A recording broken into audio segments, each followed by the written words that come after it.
নমস্কার বন্ধুরা, সুধা ভিলেজ ব্লগে আপনাদের সবাইকে স্বাগত। আবার একটা নতুন ব্লগ নিয়ে চলে এলাম। আপনারা আমার সঙ্গে থাকুন আর শুরু থেকে শেষ পর্যন্ত ব্লগটা দেখতে থাকুন। আশা করি আজকের ব্লগটা ভীষণ ভালো লাগবে। আজকের আমি ঘরের সমস্ত কাজ করে এসেছি আর দুপুরে রান্না করবো বলে পুকুর ধারে চলে এসেছি মাছ ধরতে। আর দেখুন পুকুরে কি সুন্দর কিন্তু শাপলা ফুটে আছে, বেশ ভালোই লাগছে সকালবেলাটা। এখন মাছ ধরবো। এই যে দেখুন জাল ফেলছে সোনাইয়ের বাবা, দেখা যাক কি মাছ পড়ে। আর আমিও অনেক দিন ধরে পুকুরে আর জাল ফেলি না, কেন মাছ ঠিক মতো পড়তে যায় না এখন শীতের সময়। তো ওই জন্য সোনাইয়ের বাবাকে বললাম তুমি ফেলো, আর আমি এমনি খাবার জন্য ছিপ দিয়েই ধরি। তো এই যে দেখুন কিন্তু কাতলা মাছ পড়েছে, কাতলা মাছটা নেবো না, ছেড়ে দেবো।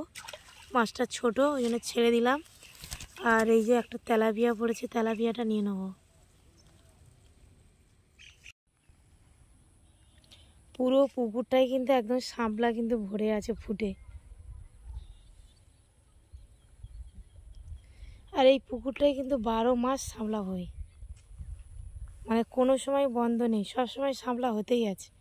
আর সকালবেলাটা তো বেশ ভালোই লাগে কিন্তু শাপলাগুলো দেখতে। তো এই যে এই মাছগুলো কিন্তু ধরা হয়েছে, একটা ছোট্ট নির্গেল মাছ, আর এদিকে এই যে তেলাপিয়া, আর এদিকে কিন্তু এটা রুই মাছ। এই মাছগুলোই আমাদের মানে হয়ে যাবে দুপুরে। এই যে দেখুন লাফাচ্ছে, মাটিতে ফেলে দিয়েছি তো একটু ধুলো লেগে গেছে।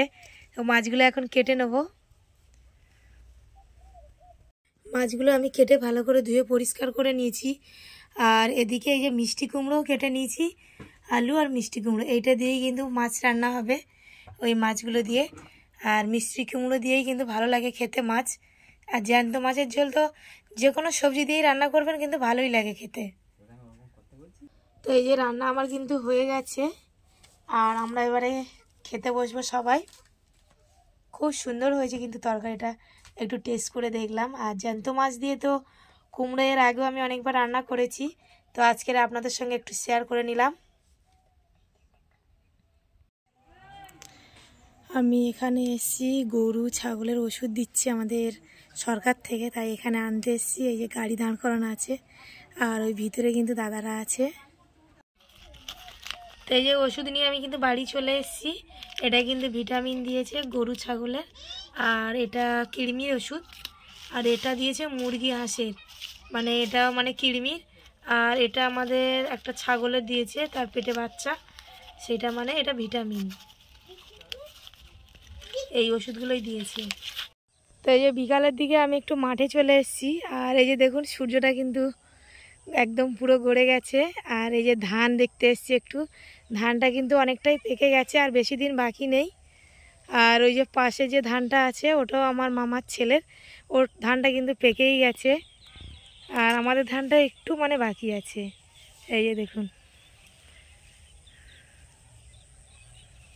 এটা পাটনাই ধান, আমরা যে ধানটা দিয়েছিলাম।